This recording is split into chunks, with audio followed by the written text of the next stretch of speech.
Salve, amigas e amigos da filosofia, bem-vindos a mais uma das nossas conversações filosóficas. Boa tarde aí, pessoal. Hoje é sábado, né? Vou fazer uma live agora de tarde com o professor James Arias. Prazer muito grande recebê-lo aqui no canal. Ele é professor da UERJ, está falando do Rio de Janeiro. Agradeço muito a sua presença aí especial no canal hoje, para a gente conversar sobre o Deleuze e o cinema. Já vou passar a palavra para o professor se apresentar e falar, pessoal. Enquanto o pessoal vai chegando, a gente vai colocando aqui na tela, né, os comentários, né? O pessoal aí quiser participar também, fiquem à vontade para interagir com a gente nessa live. Então, boa tarde aí, boa tarde, professor. Já te passo a palavra para a gente começar essa conversa hoje. Posso falar? Sim, por favor. Boa tarde. Bom, Caio, boa tarde a todos.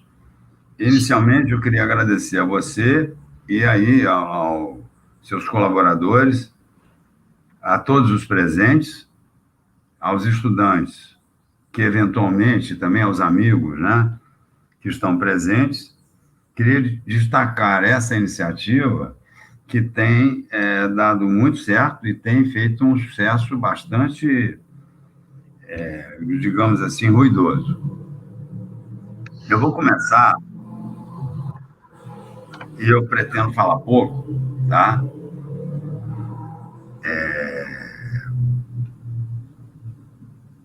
Com uma citação do Júlio Bressani. Eu vou explicando cada coisa, porque nem todo mundo às vezes conhece. Tá? O Júlio Bressani é um cineasta aqui do Rio, e com o qual eu tenho contato, tal, ele tem vários filmes aí, enfim. E ele escreveu um texto que eu achei muito interessante, onde ele diz o seguinte: Deleuze viu nos filmes que ninguém nunca viu. Bom, isso para mim já foi o início importantíssimo de uma aproximação, né, com esses filmes que nós havíamos visto, mas que não tínhamos visto, né? Filmes que vimos sem ter visto. E começando por aí, eu acho essa citação extraordinária, tá? Porque realmente, depois que você vai fazendo a leitura dos dois surpreendentes volumes, né? A Imagem em Movimento, de 1983, a Imagem em Tempo, de 85, e para mim, pessoalmente, foi uma surpresa muito grande ter descoberto que o Deleuze estava trabalhando cinema, porque às vezes a gente daqui não sabe o que eles estão fazendo lá. Ele estava dando cursos, etc. Naquela época ainda era a questão das comunicações eram mais difíceis, né? Mas hoje os cursos estão publicados, eles já estão aí. Eu digo os cursos, não os livros, tá? Os livros já estão, tem os 2 volumes finalmente aí, que o Imagem em Movimento já havia assumido, tá? Mas agora já há uma reedição. Então, nós temos Imagem em Movimento e Imagem em Tempo. E o que eu queria dizer para vocês é o seguinte: o que eu vou fazer é tentar fazer uma espécie de mapeamento do que os dois livros oferecem. Eu estava antes conversando um pouquinho com o Caio, e eu estava dizendo para ele que a importância desses dois livros, pelo menos a meu ver, no meu entendimento, é que eles são livros surpreendentes, basicamente porque eles são livros para serem lidos e vistos. Então, não se tratam de livros como qualquer outro livro. Embora a gente tenha visões a partir da literatura, etc., etc., etc., mas esse especificamente nos dá a oportunidade, tá, de fazer uma espécie de aventura, tá, pelo cinema, a a partir daquilo que eu estou chamando, que são expressões do Deleuze, quinoestruturas e cronogênesis.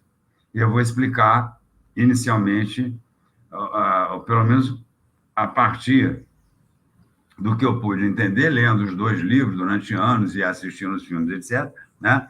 O que seriam as quinoestruturas? Elas se referem ao movimento, tá? O cinema, que ele chama de imagem em movimento. E as cronogêneses, ao que ele intitula como sendo imagem-tempo.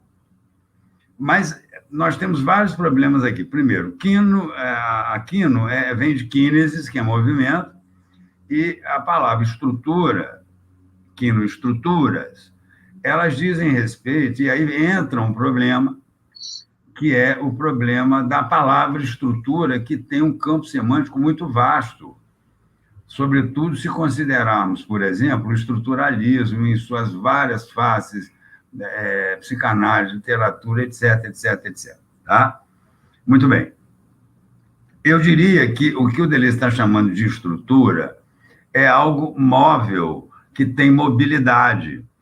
Tanto é que, na classificação que ele vai fazer dos signos cinematográficos, né?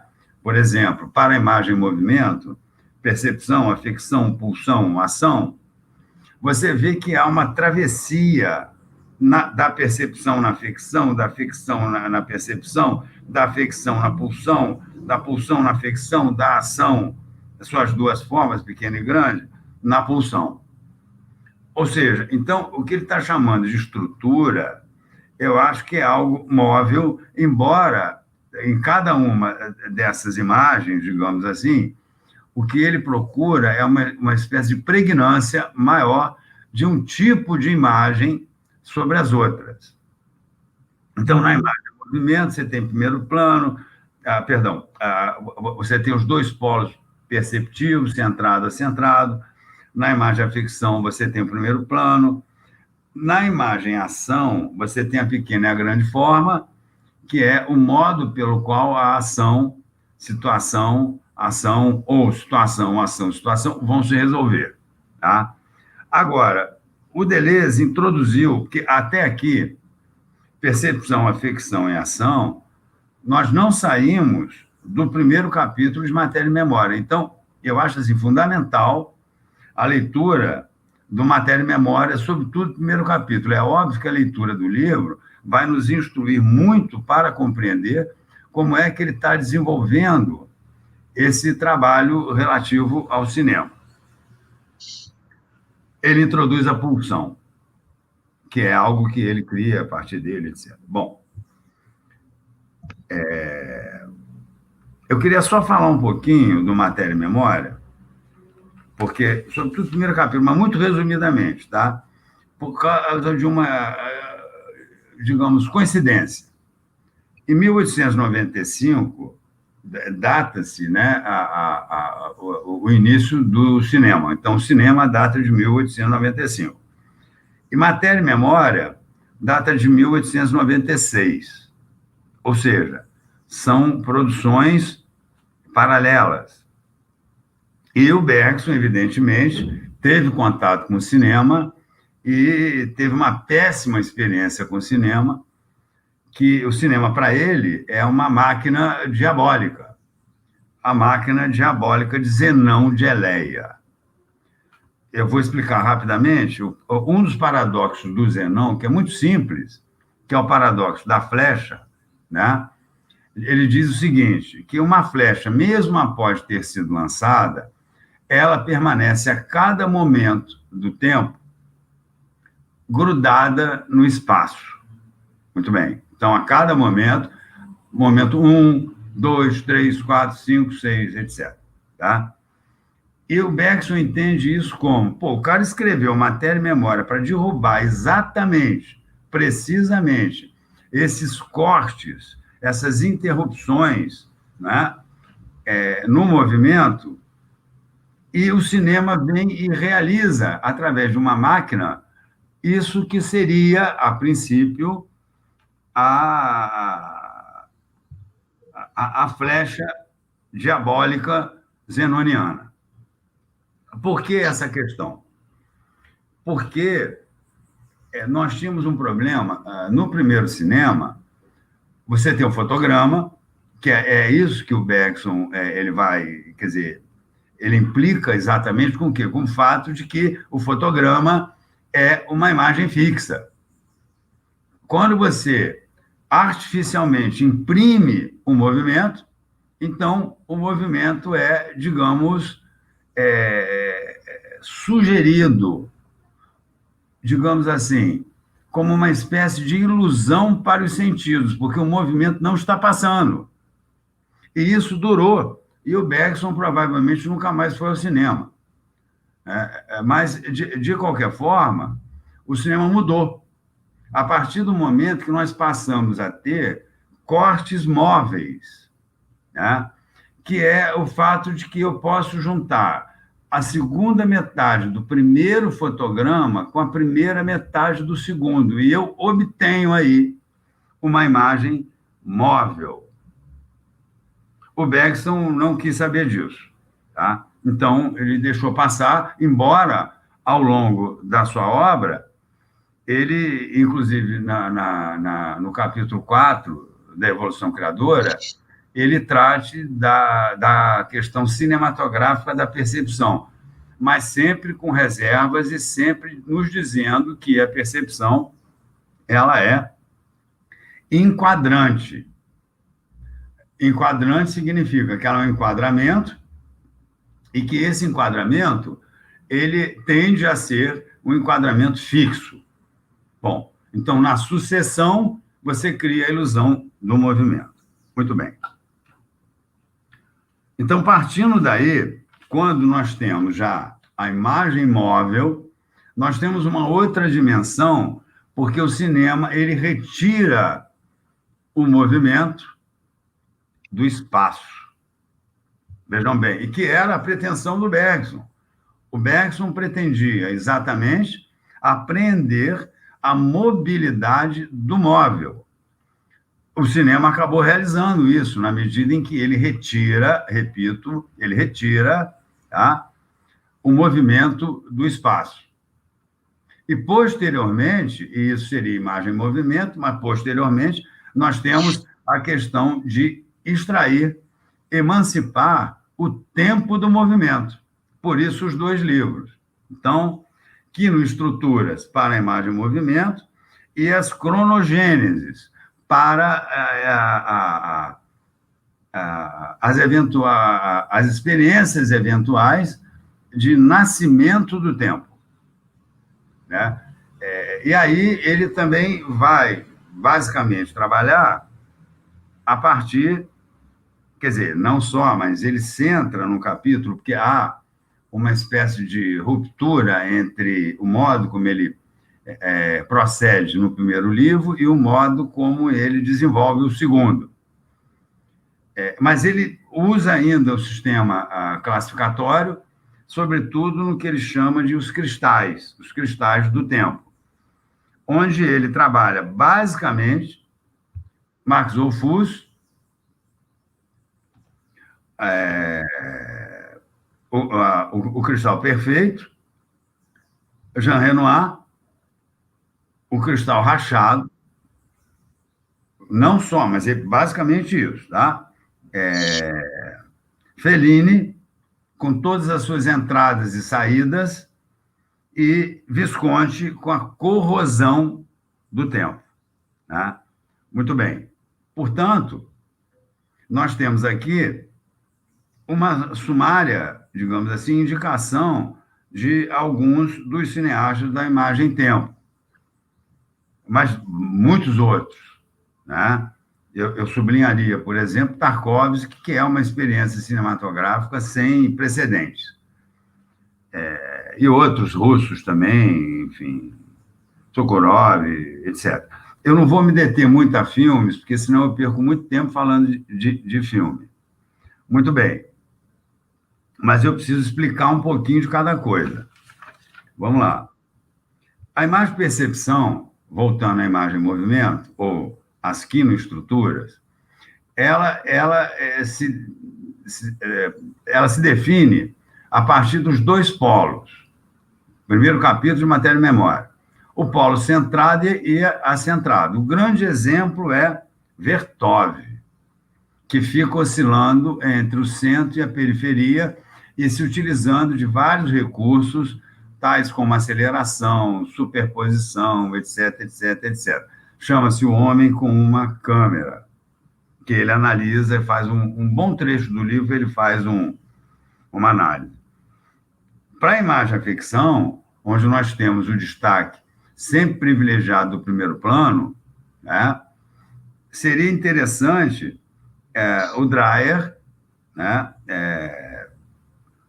A Paixão de Joana d'Arc, do Dreyer, porque existem várias Joana d'Arc.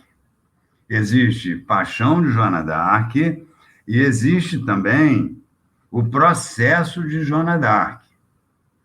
Não é a mesma coisa. Não é a mesma coisa. Uma coisa é o processo, outra coisa é a paixão. Existem 4, 5 ou mais filmes sobre Joana d'Arc. O do Dreyer é A Paixão. Inclusive, belíssimo. Vocês vão ver que, inclusive, muita coisa foi tirada dali, não há citação nenhuma, é uma vergonha generalizada, tá? Nesse uso que fazem das imagens cinematográficas e colocam em novelas, etc, etc, etc, e você acha que aquilo é do cara da novela, mas não é. Muito bem. Então, a diferença entre a paixão e o processo é que os filmes que vão tematizar a paixão, eles nos afetam muito mais intensamente pelo uso mais intenso do primeiro plano, ou seja, do rosto, também com a bipolaridade do rosto, rostidade, rosticidade, várias coisas que vocês encontram lá.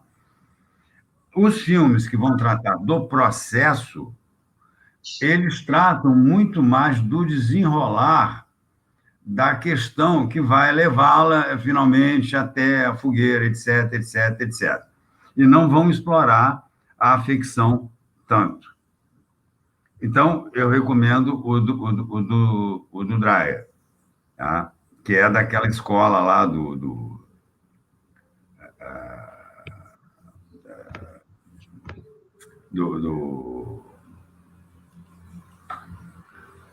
Só um minuto.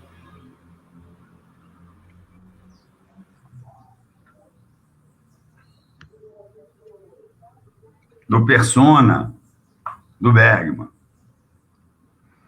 Muito bem. Com relação à imagem-ação, depois eu volto à pulsão, o Deleuze nos diz que a imagem-ação se apresenta segundo duas maneiras, né? A primeira delas, a grande forma da ação, onde eu tenho uma situação que reclama uma ação para modificar ou restaurar a situação. Então, uma grande parte dos filmes de faroeste nós temos marcados por essa, digamos assim, essa linha, né? A situação é perturbada, a situação exige ação e a ação deve ou retornar à situação anterior ou modificá-la, né? Existem exceções muito bem feitas, como, por exemplo, o homem que matou o Fascínora, né? Que é um filme extraordinário, John Ford. Extraordinário porque ele, inclusive, ele coloca um surpreendente final. É preciso assistir, tá?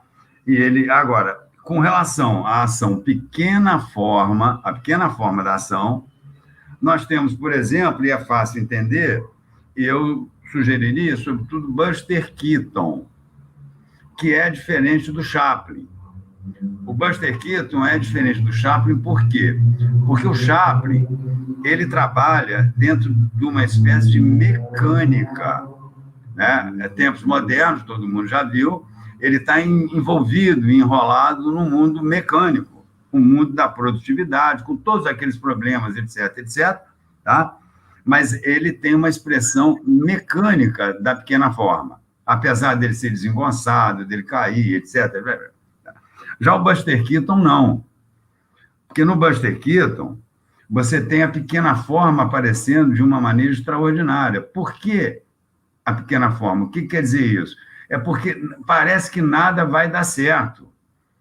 E tudo desaba. E onde ele pisa, 300 acontecimentos vêm interferindo. Então, eu teria o quê? Uma espécie de ação, uma ação desastrosa, que, numa determinada situação, implica uma outra ação. Então, eu fico agindo daqui, dali, daqui, e nada parece que vai dar certo. No final, e vocês precisam ver, eu sugeriria Sherlock Júnior, que é extraordinário. Foi um filme depois reutilizado inteiramente pelo Woody Allen, tá? E eu acho que vale a pena dar uma olhada. Bom, eu estou contando o tempo aqui. Com relação, então, àquilo que a gente está chamando de cronogênese, que seria o nascimento do tempo, tá? Eu poderia ficar falando o tempo inteiro aqui de Tarkovsky, mas eu vou dar alguns exemplos, porque lendo o livro, é possível que vocês percebam esse nuançar que ele vai fazer, tá? Dessas imagens. Então, por exemplo, ele invoca Max Ophüls, que é um cineasta brilhante, e que fez o Carta de uma Desconhecida.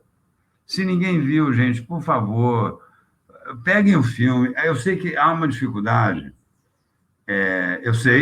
há uma dificuldade, porque nós estamos vivendo, pelo menos aqui no Rio, não sei em outros lugares, o desmonte das videolocadoras. Né? Eu não sei como é que isso está por aí, tá? Mas videolocadora no Rio de Janeiro está acabando. Nós temos aqui perto de onde eu moro, tem só 2, e as outras que a gente pegava filme lá perto da UERJ, na Tijuca, etc., desapareceram. Então fica difícil, porque nem todos os filmes você encontra. E também há dificuldade que haja memória para você ficar baixando aquilo tudo, né? Enfim. Mas o Max Ophüls, Carta de uma Desconhecida, que é um filme... ele chama de Cristal Perfeito porque o filme tem início, meio e fim, como se ele fosse pensado dentro de esses pesos de vidro, né? Um pezinho de vidro, como esses assim, tá? Ele é todo pensado ali dentro, então é tudo fechadinho, né? Ele é encadeado, mas isso não quer dizer que ele seja um filme bobo, não, tá? O Eduardo Cruz, é você que está aí, Eduardo? Ué, surpresa. Olha só, ele comenta também sobre Jean Renoir. E Jean Renoir, nós temos vários filmes do Jean Renoir que eu gostaria de salientar aqui o seguinte: no meu entendimento, os filmes do Jean Renoir, ele diz, né, um cristal rachado, então não é cristal perfeito, o cristal rachou. O cristal rachou. E se ele rachou, dentro da estrutura cristalina, o que vai desabar? O que vai desabar? A água-mãe. Porque na formação de um cristal, o que nós temos? Nós temos, a princípio, poderia ser, o Eduardo está aí, biólogo, sabe melhor do que eu isso. A princípio, nós temos, poderíamos dizer, uma gota de orvalho. Essa gota de orvalho, ela vai se cristalizando, mas ela conserva. Enquanto o cristal se desenvolve e cresce, essa água-mãe. Se o cristal racha, o que deságua é exatamente a água-mãe. Daí, nos filmes do Renoir, você ter toda uma tentativa de fuga, né? É uma correria, porque vem a água aí. Então, toda a questão dele é fugir. É preciso fugir. É preciso fugir. Então, eles colocam um problema aí, que é a fuga. Mas por que fugir? Fugir porque a água-mãe desagou, porque o cristal rachou. Em Fellini, nós temos uma outra questão. A máxima, né, do Fellini é: enquanto houver dinheiro, há filme. Então, porque eu vou fazendo filme. Enquanto você me pagar, tem filme. Se você não me pagar mais, o filme acaba. Eu vou dar como exemplo a Marcó, que é todo feito de pequenos episódios, e ele poderia ter esticado aqueles episódios indefinidamente se houvesse dinheiro. E esse problema, ele atravessa por dentro o que eu chamo de entradas e saídas, né? Cada episódio, ele tem ali as suas entradas e as suas saídas. Então, o Fellini é uma coisa extraordinária, porque ele realiza uma espécie de convivência, ele faz conviver, né? Ele faz coalescer uma série de situações temporais, e não tem problema se essa temporalidade é outra, não há o menor problema com isso, mas há um problema, porque é preciso entrar e sair, né? Mas, sobretudo, entrar, porque ele diz o seguinte: só a entrada é paga. O Fellini é perfeito, porque ele usa aquela fórmula, né? Mercadoria, dinheiro, mercadoria, dinheiro, mercadoria, dinheiro, né? É uma compreensão extraordinária que ele tem do mundo que ele no qual ele está inserido naquele momento ali. Já com relação a Visconti, eu diria o seguinte: aí complica, porque o Visconti, ele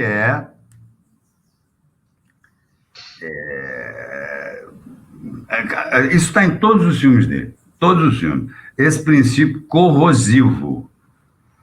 O que significa dizer que nele o cristal, ele não está rachado, ele não está aberto a entradas e saídas, a crescimento e decrescimento. Não é como Fellini, que pode acrescentar, crescer, etc. Mas ele entrou num estado já de corrosão. E como é que se dá essa corrosão? Essa corrosão, ela se dá, sobretudo, pelas bordas. Então, como é que o cristal ele vai ser minado internamente pelas bordas. Então, a famosa trilogia dele, etc., né? O filme sobre nazismo, etc., etc., há uma espécie de corrosão que vem por fora do cristal, pelas bordas do cristal, para poluí-lo, contaminá-lo internamente. E aí o que ocorre? Tem sempre esse princípio de decadência, muito maior do que aquela decadência que tem no Fellini. É muito mais grave, a coisa é muito mais grave, né? Por quê? Porque vai ruir, não tem jeito. A corrosão vai se dar. Morte em Veneza, por exemplo, né? Aquele músico formalista, etc., etc., etc., tem um colapso cardíaco, e ele, então, vai para Veneza, tentando se recuperar, etc., etc. Mas o que ocorre ali? Né? Ocorre que ele chega lá, ele tem que repensar aquilo tudo, e ele tem a visão do excedente de beleza, que é aquele garoto, o Tadzio, né? Coisa que ele nunca tinha podido ver antes na sua vida, ele nunca viu isso. Inclusive, sua música era formalista, não tinha sensualidade, etc., etc. Então, ele vê ali a sensualidade e o belo. Então, ele fica inteiramente tomado, ele não consegue sair da Veneza apodrecida pela peste, e Veneza é uma cidade cristalina. Só que tomada pela peste, e a peste é aquilo que está em volta da cidade, que está nas bordas do cristal, a cidade vai ser contaminada. E ele não consegue sair dali, ele vai ficando, ele vai adiando, ele vai ficando.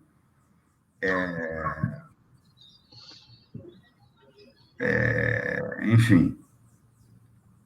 Mas em outros também filmes, aquele também do Deuses Malditos, né?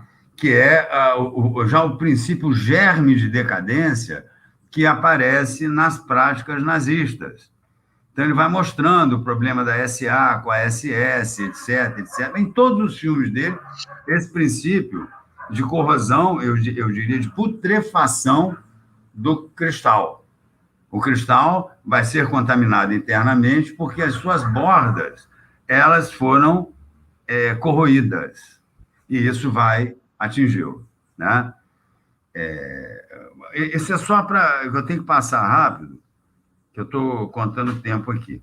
Bom, com relação a essa distinção, que está lá no livro, está na imagem e tempo, que no Estruturas e Cronogênese, né, eu me utilizei dela porque ela facilita você entrar no livro. Então, você já sabe, ó, então você vai encontrar ali certas formas, eu diria, estruturantes do movimento e também as formas genéticas do tempo. Ai, eu estou louco para fumar. Ai.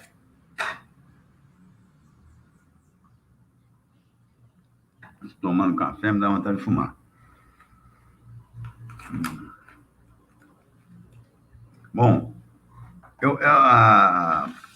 tem muita coisa para extrair dos dois livros. Muita coisa. Tá? Vocês me dão licença, gente, mas eu estou em casa, eu posso fumar.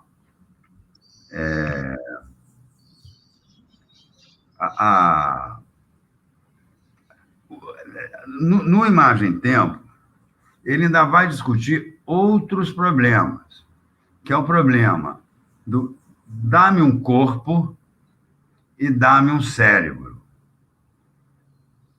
Dá-me um corpo e dá-me um cérebro é uma discussão que vai aparecer na medida em que, por exemplo, no Kubrick, o que parece, sobretudo em 2001, é que aquele computador lá, ele só precisa da materialidade de um corpo, porque ele já é, digamos assim, um cérebro.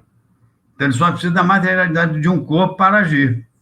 Ao passo que, em outras situações, como, por exemplo, eu vou citar rapidamente também, no cinema do Cassavetes, você tem os corpos, mas tem um problema com os cérebros, porque os cérebros estão inteiramente abarroados, eles estão inteiramente atordoados. Uma mulher sob influência, ela está influência de quê? Do corpo, que vai sofrendo 300 pressões sociais do marido, etc, etc, etc. Né?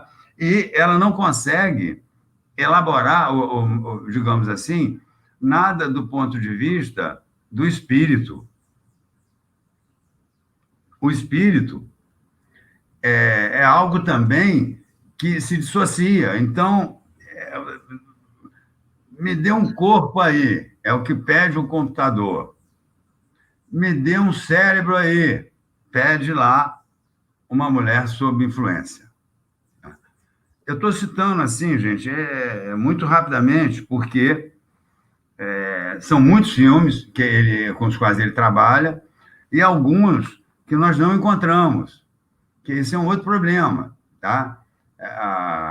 Eu não consegui ver todos, né? Tem uma pessoa aqui no Rio que viu todos, eu suspeito, tá? Porque não é possível. Como é que consegue aquilo tudo? É difícil, não é fácil encontrar, né? Não é tão fácil, não. Encontrar todos esses filmes e é bem difícil mesmo, tá? Ainda mais agora com essa dificuldade de não ter locadora, ter que baixar, etc, etc. Né? Muitos trabalhos realizados antes do Deleuze e posteriormente a ele, né, são trabalhos bastante interessantes. vários livros, são vários, né? Livros importantíssimos que analisam o expressionismo alemão, etc, etc, etc. Inclusive que ele cita vários também, né? Mas essas análises, em geral, elas são análises mais fílmicas, digamos assim, históricas, e não necessariamente filosóficas. Então, eu acho que o grande salto que foi dado, tá, pelo Deleuze nessas duas obras foi que ele introduz uma perspectiva filosófica. E, para nós, eu acho que se tornou, assim, uma obra surpreendente, considerando, sobretudo, que, efetivamente, como diz o Júlio Bressani, ele viu nos filmes que ninguém nunca viu. Porque você viu o filme, eu assisti o Kubrick, eu não sei quantas vezes, passa toda semana, tá? Mas você só entende que o computador ele está buscando um corpo, porque é isso que ele quer um corpo. Ele não tem corpo, ele quer um corpo. Ou que uma mulher sob influência busca um cérebro, por causa da pressão emocional que o corpo dela sofre, e ela é jogada para todos os lados a partir dessas, digamos, emoções. Tá? Bom,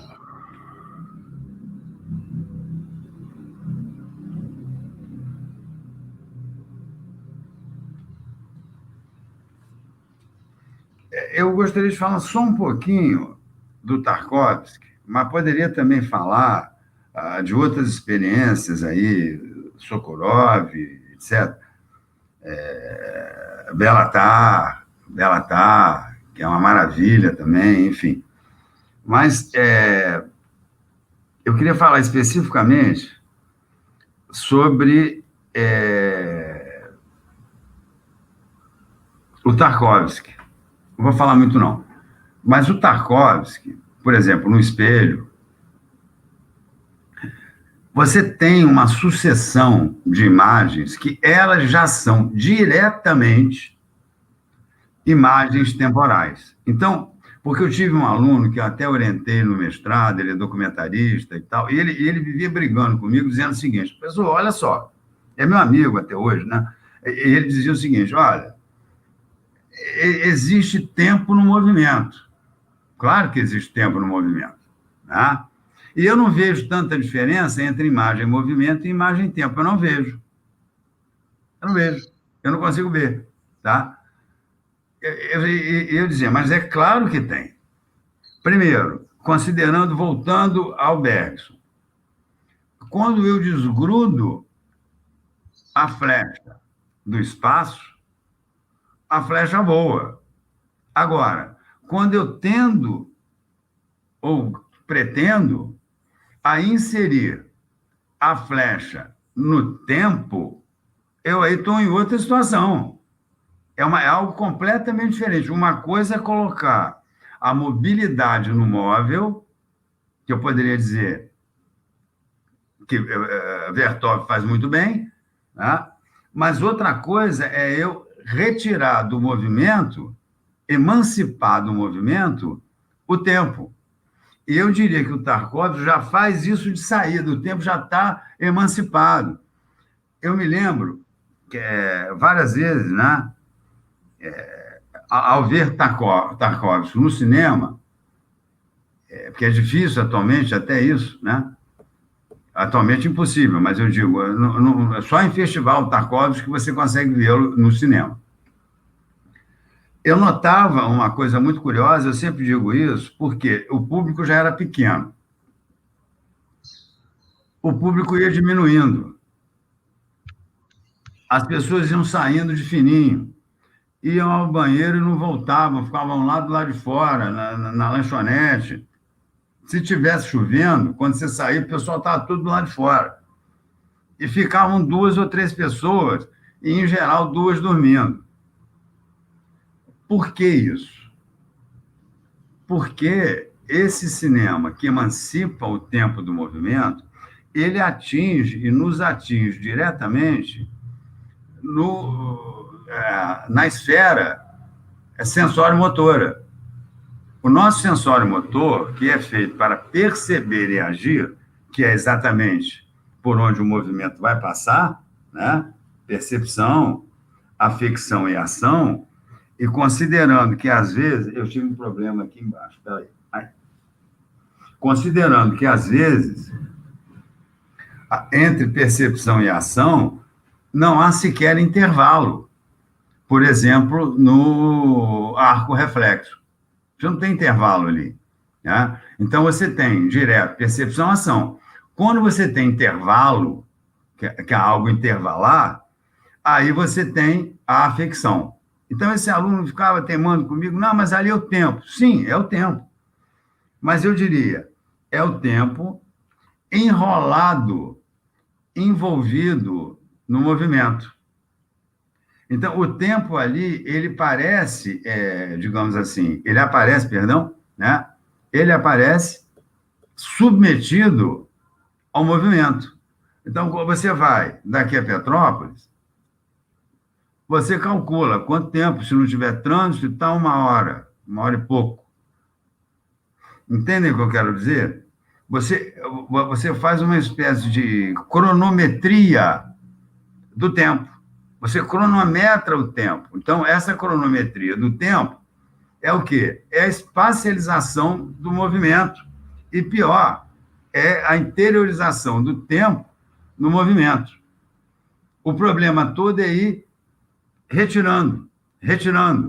E aí, para retirar, então parece que tudo está meio solto, porque desprendido, uma vez, do espaço, e a seguir, emancipado do movimento, quer dizer, o movimento extraído do espaço, e, posteriormente, o tempo emancipado do movimento, parece que as coisas estão meio que numa dimensão que eu diria metafísica. Então, eu diria que o Tarkovsky, ele faz um cinema metafísico, não no sentido que essa palavra tem tradicionalmente criticado por Nietzsche, etc. Mas no sentido bergsoniano, no sentido de que a metafísica ela não é essa a disciplina que lida com imobilidades, com a busca do ser, com a busca da permanência, etc. Pelo contrário, ela é aquilo que visa mais profundamente a dimensão temporal sob todas as suas formas do movimento. Bom, então, só voltando, que eu estou ficando já cansado, quinoestruturas são modos, são condutas do movimento. Percepção, afecção, eu não falei da pulsão e ação, tá? E cronogênesis são diferentes modos do tempo cristalino ele aparecer perfeito, rachado, com entradas e saídas, com germes e etc. E também corrompido, corroído. Eu vou falar um pouquinho da pulsão muito rapidamente. A imagem pulsão, Deleuze introduz, é o menor capítulo da imagem movimento. E ele introduz dizendo duas coisas. Na imagem pulsão, nós temos, vejam bem coisa interessante, nós temos o mundo originário e o meio derivado, e o contato de um com o outro. Eles formam uma espécie de vaso comunicante, né? É uma espécie de vaso comunicante. Então, você tem um e tem outro. Posso dar um exemplo simples, né? Por exemplo, o Blue Velvet do David Lynch.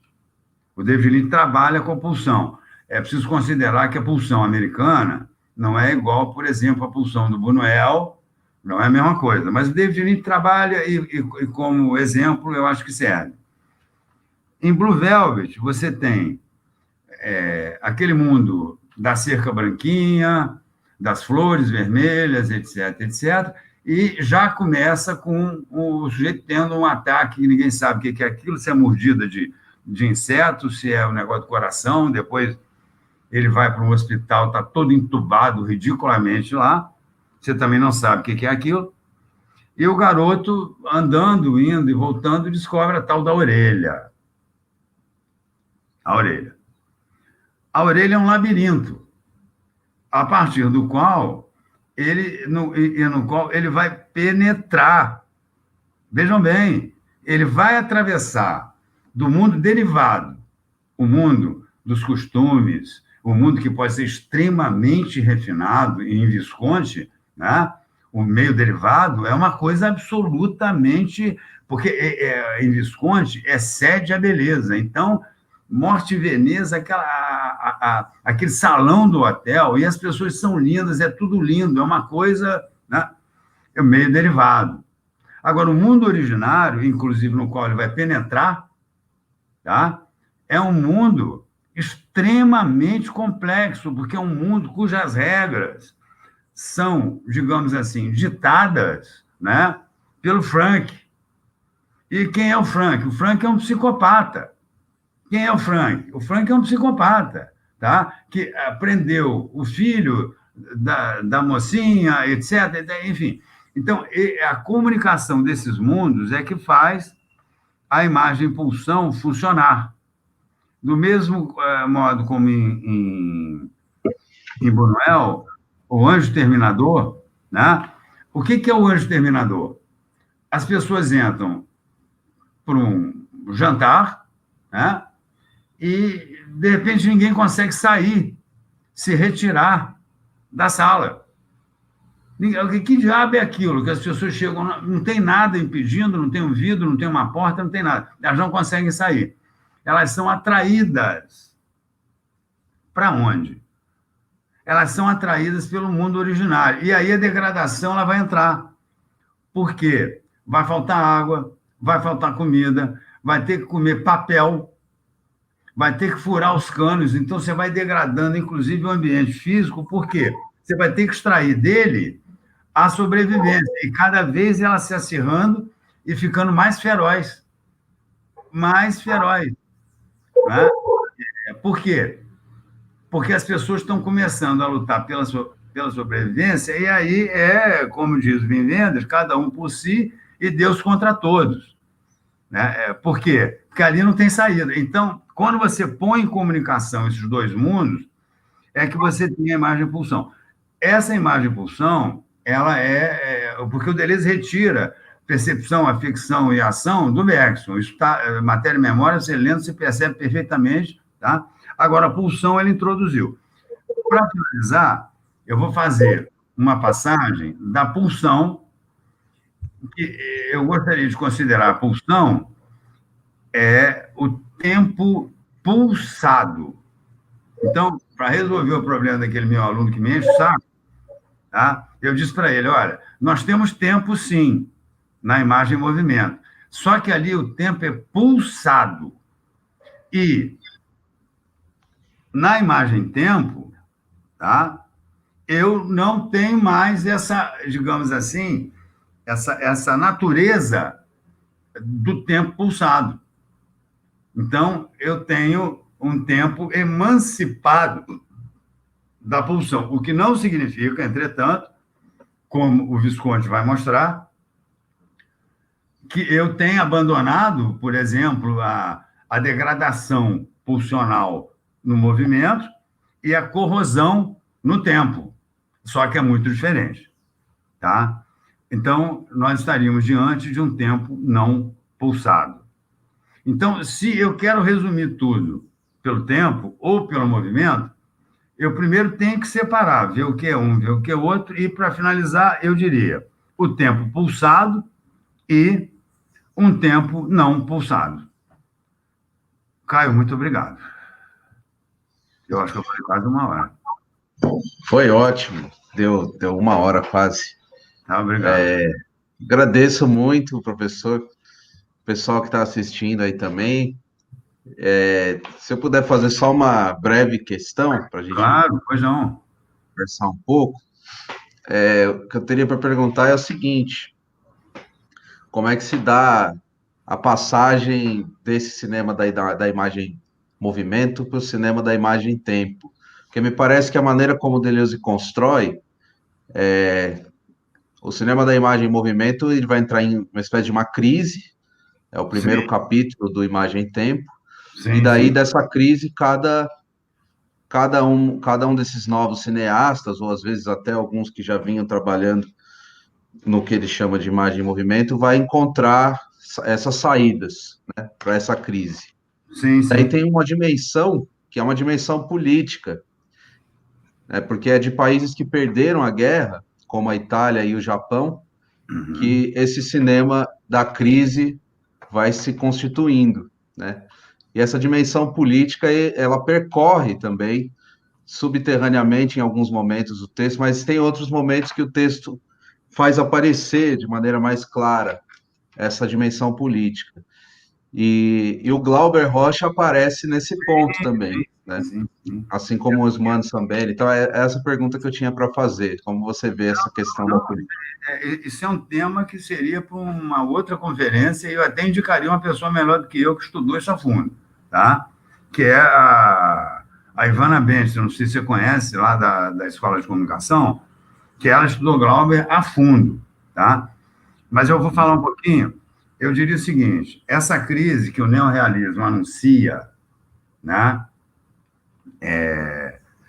que é a guerra e o pós-guerra, não é isso? Rossellini, Alemanha ano zero, que é filmado logo depois, nas ruínas, né? Ainda da Alemanha em ruínas. Ele filma aquilo lá. É um filme pesado, né? A Alemanha no zero é pesado. Eu diria que o neorrealismo e a Nouvelle Vague, eles acabaram, curiosamente, se encontrando a partir de uma visão dos novos cineastas brasileiros, como, por exemplo, o pessoal do cinema novo.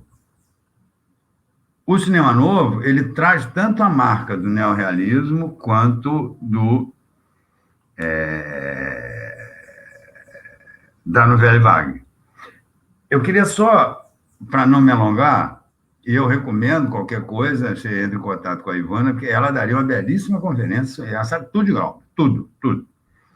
O Glauber, ele diz uma coisa, quer dizer, o Deleuze diz do Glauber, né? Que é esse cinema, que é um cinema de transe.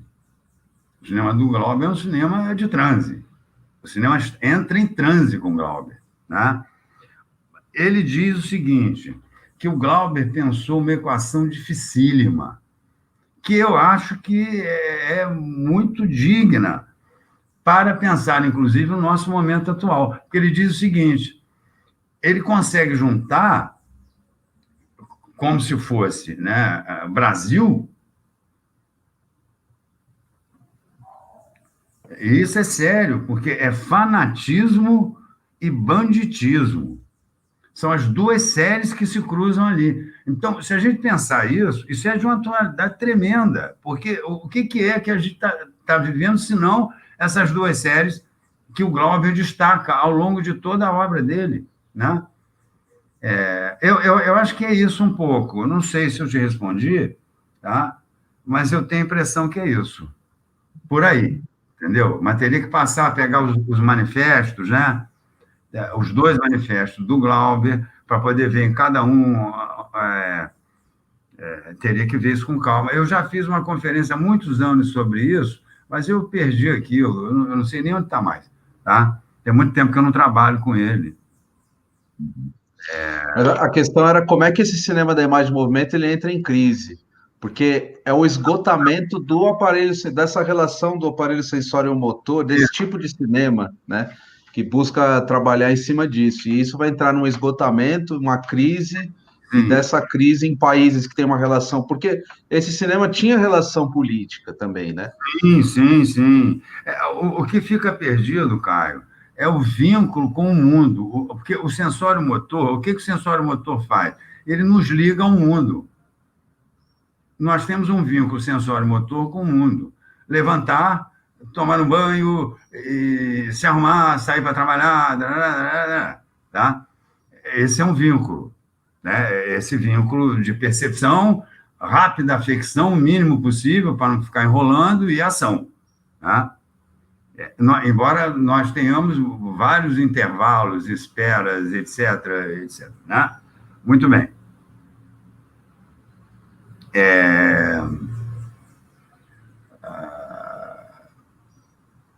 O vínculo sensório-motor, quando ele se desfaz, por exemplo, Alemanha no zero, você não tem mais uma cidade, você não tem mais um mundo, você só tem escombros.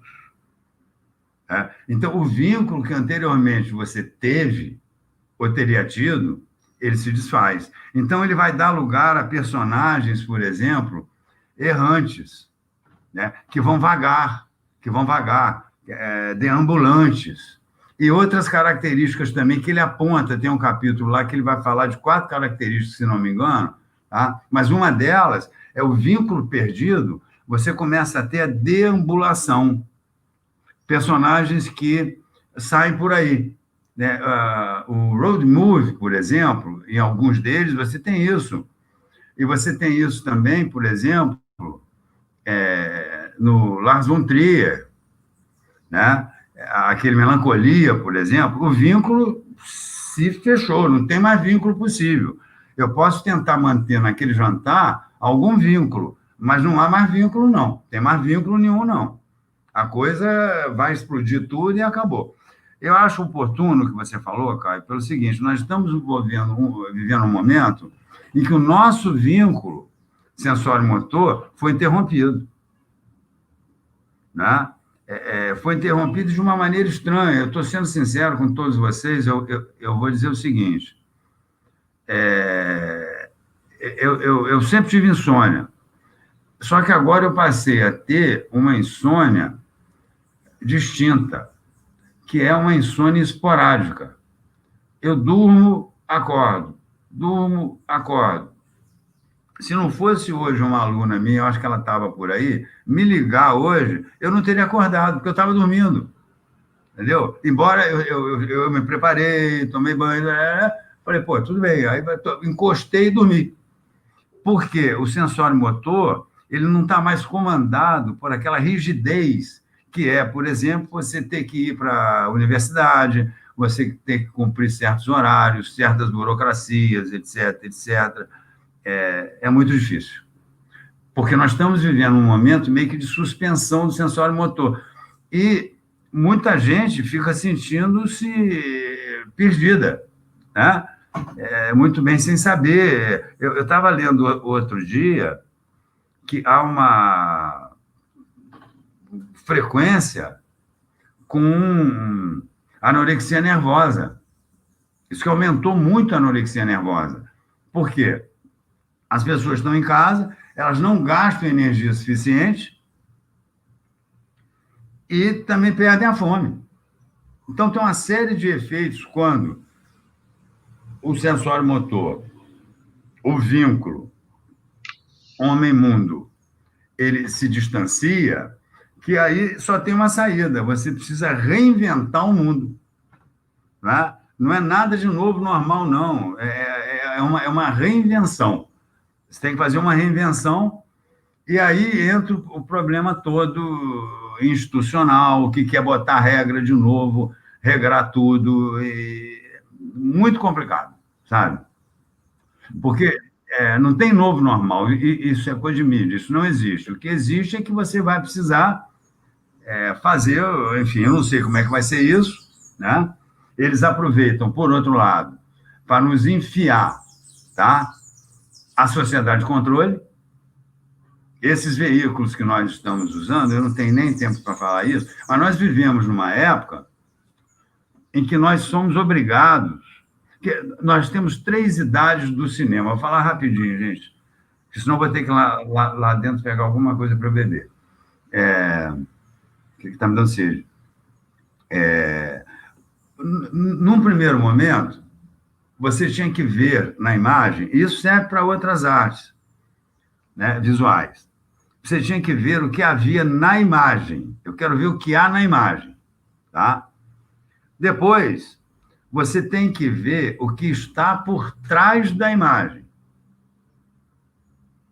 Hitchcock. Está claro o que eu estou dizendo? O Hitchcock, ele desenvolve um raciocínio, e as imagens que ele está agenciando ali, elas, você tem que correr atrás para entender o que está por trás daquelas imagens que ele mostra. Não é o que está na imagem, é o que está por trás. Ah, e é curioso porque Amanda, é isso mesmo, Amanda. Eu estou vendo ali a Amanda. É isso mesmo, é a imanência. É a imanência. Agora, isso. Olha só, eu me perdi um pouquinho. Ah, nós Hitchcock.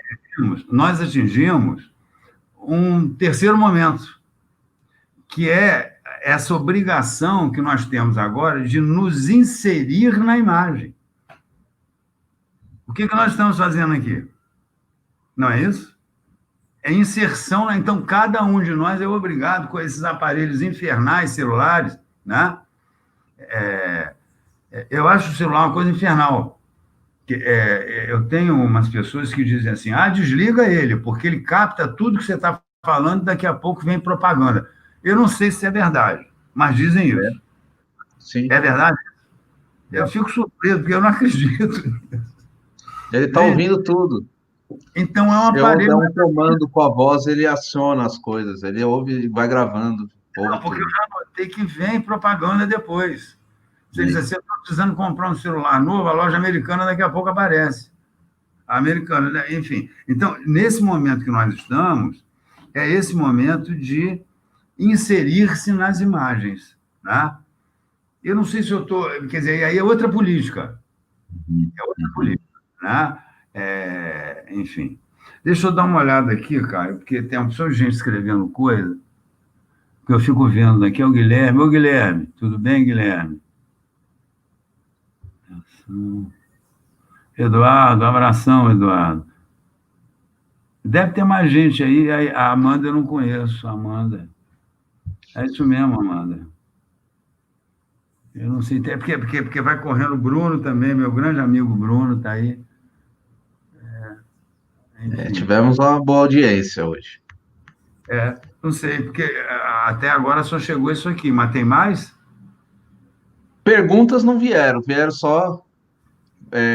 Vou colocar aqui: oi, boa noite, boa Erodi, tarde, Amanda, Anne da Silva, Ana Flávia, mandando um abraço aí pro pessoal. Rafael, Cláudia, Simão, Manuel, Bruno, Luiz Eduardo, Cássia, o Mozart, o Pensador, o Pensar, Ana Medina, Rafaela Nóbrega, Amanda. É tem vários isso. que eu conheço aí, Davi, Entrou um agora aqui, peraí. Peraí.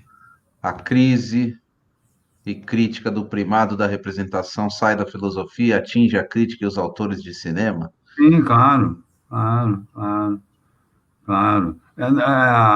Porque nessas três, digamos assim, idades, o que há para ver na imagem, o que há para ver por trás da imagem, e depois a exigência de que você se insira na imagem, tá? Já não é mais representação, é entrada direta. E eu diria mais, você retorna ao primeiro capítulo de Matéria e Memória, quando ele fala especificamente do plano acentrado das imagens, em que todas as imagens se conectam com todas as outras em todos os seus em todas as suas faces e lados. Então, é uma conexão infinita, né?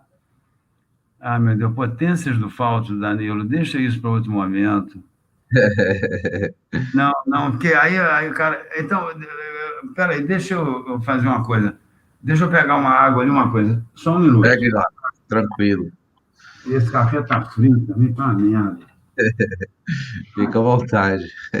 Rapidinho, rapidinho.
E lembrando também que tem o canal do Luiz Manuel sobre cinemas, cinema e periferia.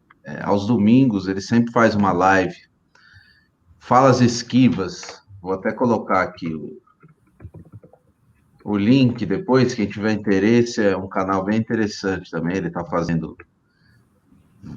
as lives lá. Ele fez uma com o Iago Damasciano essa semana. Vou deixar para vocês o link, depois quem tiver interesse também, procurar o canal Falas Esquivas. Canal bem bacana também. Cinema de periferia latino-americano. Vamos lá. Tava falando aqui no canal do Luiz Manuel, que Falas Esquivas, ele está começando agora. Só para falar nos domingos também. O Danilo tinha perguntado as potências do falso, né? Eu até esqueci quem foi aqui, que eu acho que já... Ih, tem uma sua pulsão também. Potência do falso. Eduardo Cruz sobre as pulsões, a pulsão. Sabe o que é, Danilo? Não vai ter tempo de eu falar isso tudo, não. Não vai, não. Porque é muita coisa. Isso aí, Danilo, olha só. Pulsão seria objeto de uma única aula, porque eu teria que entrar aí mostrando, né?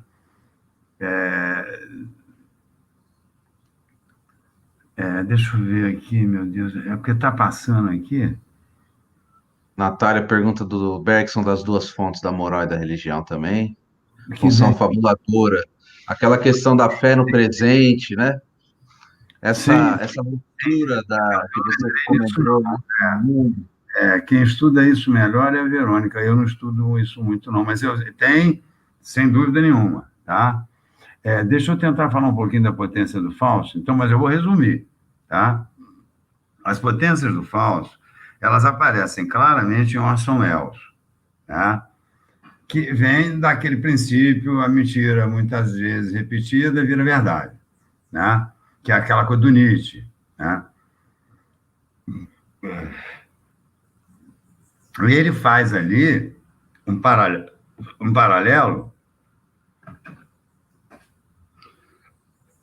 Deleuze faz o paralelo entre Orson Welles e Nietzsche. Tá?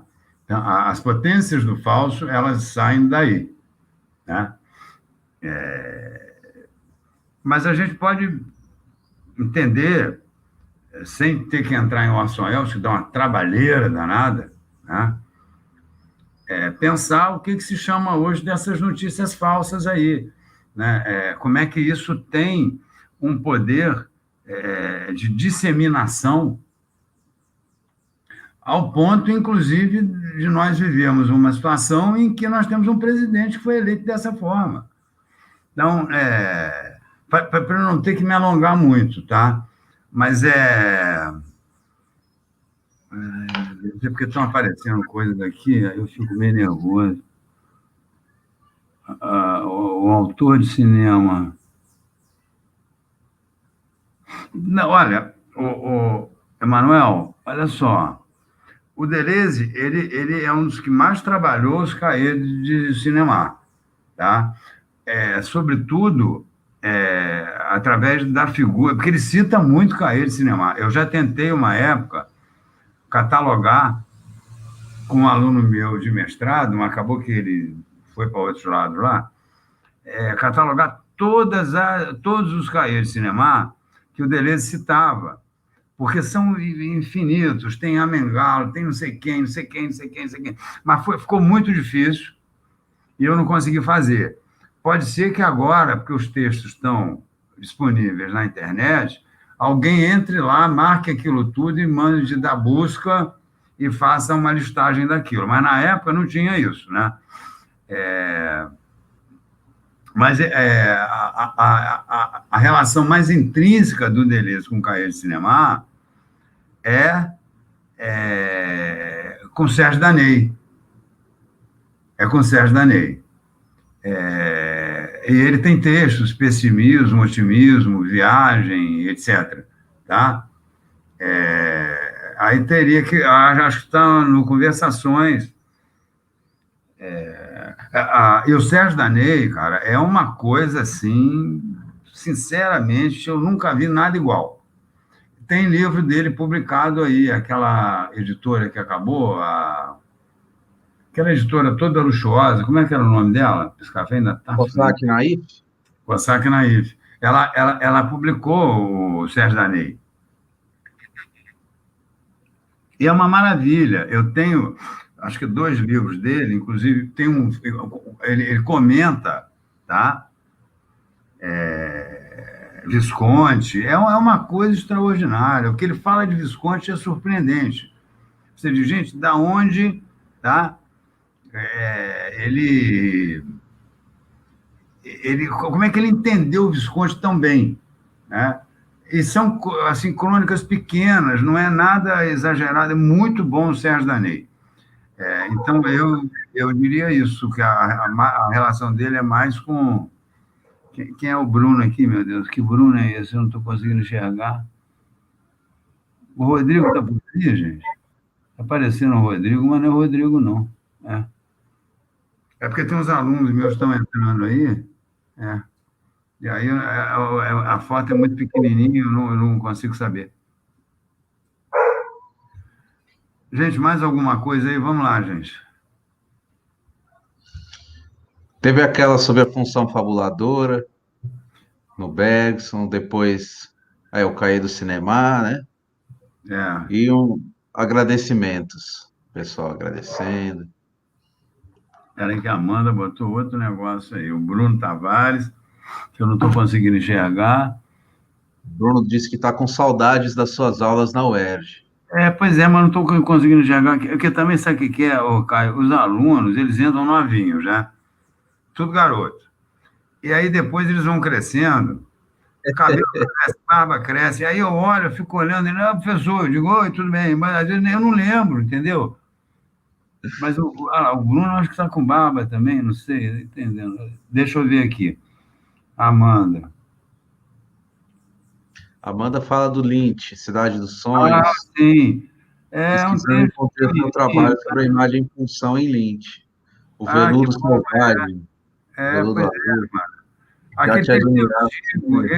Eu tenho a impressão que eu escrevi aquilo para a revista da PUC, que eu dou o curso de cinema lá na PUC, é uma especialização em arte e filosofia. Só que eu não estou dando, porque esse negócio remoto é muito complicado, entendeu? E eu acho assim que cansa mais do que a aula ao vivo. Cansa mais. Não cansa mais? Eu não sei o que é isso. Entendeu? Você diz, mas você está em casa, você pode tomar café, bebe água, mas não é, não é, entendeu? É cansativo. Eu dei aula, foi segunda-feira? Foi segunda, tá? E eu fiquei, falou, Eduardo, um abração, cara. Vamos ver se a gente marca aí para se encontrar depois dessa merda aí, tá? Bom, eu me perdi. Bom, é porque eu acho que o cansaço é maior. Eu dei uma aula de mais ou menos 2 horas, 1h40 por aí. Eu saí exausto, entendeu? Porque você tem que conversar com os alunos, ficar olhando e tal, e desperta exige muita atenção, né? Bruno, a gente se vê em breve, assim que voltar lá, cara. A gente se vê aí, tá? Bom, se ninguém tem mais nada, É isso. Foi ótimo, professor. Vou deixar aí você fazer aí. uma última Ai, meu Deus. colocação aí. Qual Não, a aqui, concepção de autor de cinema em Deleuze? O Emanuel quer saber. não, eu não sei se é exatamente isso que você está perguntando. Cinema de autor, né? Acho que é isso. Por exemplo, Tarkovsky. Você vê uma imagem de Tarkovsky, tá? Você não tem dúvida de que é de Tarkovsky. Não pode ser de outro, entendeu? Não tem como. Não tem, porque ele tem um tratamento na imagem, aquele verde, o cinza que ele vai usando, a suspensão do movimento. Então, eu acho que tá bom. Não, ele está perguntando de novo, o que houve, Emanuel? Fala aí, Emanuel. Professor, qual seria a concepção de autor de cinema na obra de Deleuze? Não, é exatamente isso que eu estou dizendo. O que te faz, o que te permite reconhecer numa imagem, tá? Ou atrás dela, não sei, tá? O autor, entendeu? Falou, Rodrigo. Reconhecer o autor. Hitchcock, você está dormindo, aí a televisão está ligada, aí passa uma cena ali, você diz Hitchcock. Você acorda, se você quiser ver, né? Falou, Rodrigo. Bom, pessoal, se não tiver mais nada, está na hora da gente se despedir. Falou, Linda Rodrigo. aula, É o Rodrigo, concordo. Rodrigo. Professor, foi muito generosa a sua fala, agradeço muito a presença aqui. Espero que a gente possa se encontrar em breve. Ah, sim, quando você vier, nós já combinamos, né? Falou, Legal. Rafael. Eu não sei quem é esse Rafael, não sei, Emanuel também. Ó, Emanuel, obrigado. Teria que desenvolver mais, Emanuel, tá? Ai, meu Deus, tá cheio de gente ainda. Ah, Amanda, falou. Legal. O pessoal está agradecendo aí. Tá bom. Quiser Ótimo. deixar uma última palavra, então, para a gente encerrar, professor? Não, agradecer, eu que agradeço vocês que se dispuseram no sábado, entendeu? Tá aqui, assistir, né? Essa breve fala aqui, porque eu fico muito honrado de ter participado, tá? E de ter esse bando de gente aí que assistiu, que gostou, a Verinha. A Vera desapareceu. A Vera sumiu. A Vera sumiu. Acho que ela não está mais aí, não. Ela estava no início, mas eu acho que ela cansou. Mas tá bom. A Vera Canabrava estava aí e sumiu. Pessoal, então, olha, eu agradeço muito a vocês, tá?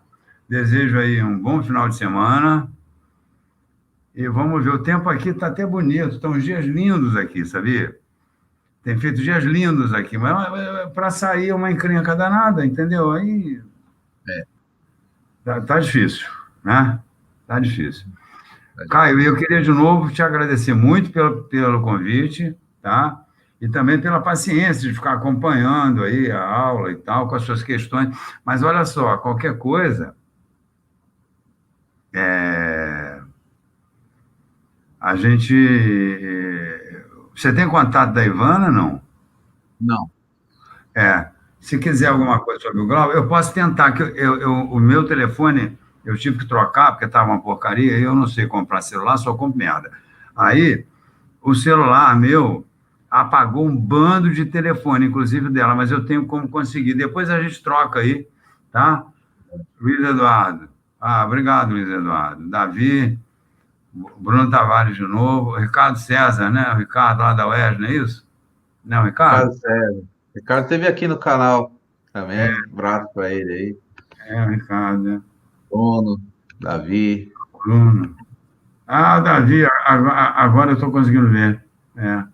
Tá bom. Bom, se ninguém tem mais nada, gente, eu quero descansar um pouquinho. Eu Tá tô certo. cansado, tá bom? Falou, professor. Bom fim de Muito obrigado. semana. Aguardando aqui no Rio, hein? Tá certo. Um Assim que abraço. passar isso, a gente combina alguma coisa. Para sair. É só sair daqui e acabou. É isso? Isso, lá embaixo no xizinho vermelho. Ah, é? Tá bom. Isso. Ainda está entrando gente. Falou, Amanda. Tchau, Amanda. Até mais aí. Vamos encerrando aqui. Bom fim de semana aí, Para todos pessoal. vocês aí, muito obrigado, viu? Até mais aí.